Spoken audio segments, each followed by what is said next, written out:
And so, a massive bear burst from the undergrowth, lunging straight for Hunter Kim.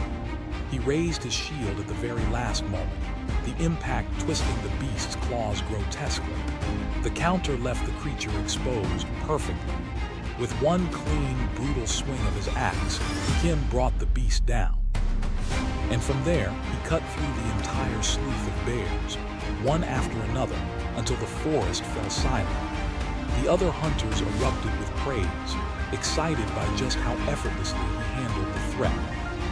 They gathered around the fallen beasts, weighing their options. One hunter suggested they carve up the bears, securing enough meat to last several days. Another laughed, saying everything felt oddly easy for them from the start. But Kim wasn't moved. He had been listening, but their optimism was nothing more than noise to him. He dismissed the idea with a cold shake of his head and ordered them onward. There would be no relaxing until they made it out of the forest alive. Meanwhile, deep within another stretch of the woods, Hunter Sung's team came to a hesitant halt as the female hunter urged them not to go any farther. Sung glanced back, confused, until she pointed toward the trees, marked with clawed symbols, warning that this was ice bear territory. She pleaded for them to turn back before the beasts returned. "So you're telling me this whole area belongs to ice bears?" Sung asked. She nodded firmly. They needed to leave now. "That's exactly why we're heading in," Sung replied, continuing forward without slowing. She shouted after him in frustration, asking if he had somehow failed to hear her or if he simply wanted to die. But Sung's reasoning was simple. If this truly was the bears' territory, then the only thing they would need to fear was the bears themselves. And that, to him, was far better than crossing paths with ice elves.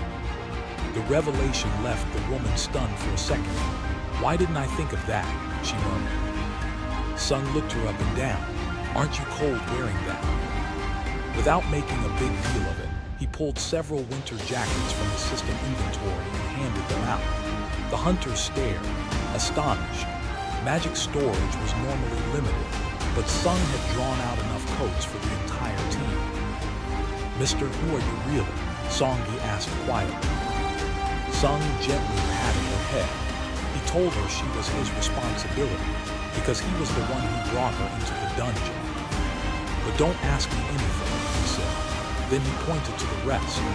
"That goes for all of you. Don't ask questions and don't demand anything." Moments later, the trees rustled, and an ice bear stepped into view. Doubt washed over the hunters immediately. This was no ordinary beast. It radiated the strength of a high-ranked monster. The female mage murmured that heading into the forest had clearly been a mistake. She offered to distract the bear while the others find a chance to attack, but Sung cut her off sharply. "I'll say this clearly. I'll be hunting the monsters by myself." He walked toward the beast with calm, unshaken steps. She called out desperately, reminding him that it was still a highly ranked monster, but Sung didn't even look back. All he saw was experience waiting to be claimed. Switching his class to Wolf Slayer, he felt his stats surge, 40% higher against beast-type monsters. The bear roared and swung its massive claws, but Sung was already in the air. He descended with a devastating blow that cracked through its skull. The creature fell dead instantly. Silence swallowed the forest. The hunters stared wide-eyed. Who is this man that kills an ice bear with a single hit? Sung sat casually atop the fallen creature, almost elegant in his composure, knowing he had leveled up again from that single strike. Beyond the dungeon, Yoon-ho confronted H1 Dong-su near the Red Gate, asking what business he had with Hunter Sung to come all the way here. "None of your business," Dong-su replied with a smirk. "I'm just here for entertainment." Yoon-ho warned him that with the Red Gate, nothing could be done anyway. Beyond it could lie a scorching desert, a venomous jungle, or a frozen wasteland. The hunters inside had a higher chance of dying than coming back alive. But Dong-su kept smiling at the glowing scarlet portal. He was curious, eager, what lay beyond. A sight like this wasn't something he encountered often, but He couldn't just wait around patiently. From a distance, Wu Jin-chul observed quietly. He thought Jin Wu was lucky. With a red gate in their way, even Huang Dongsu couldn't get to him. No, if he comes back alive, that'll be the real luck, he muttered. Inside the dungeon, the team gathered around a campfire, chewing on roasted bear meat. Songyi looked at Sung and asked about his sister. Rumors said the girl slept with dictionaries on her walls and studied non-stop.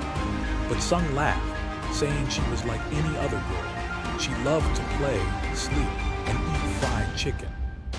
Songyi refused to believe her. With grades like Jinnah, she claimed that had to be impossible. Across the fire, another hunter asked Hunter Park whether the bear attacks were decreasing. They are, she said simply, because our captain already took care of them.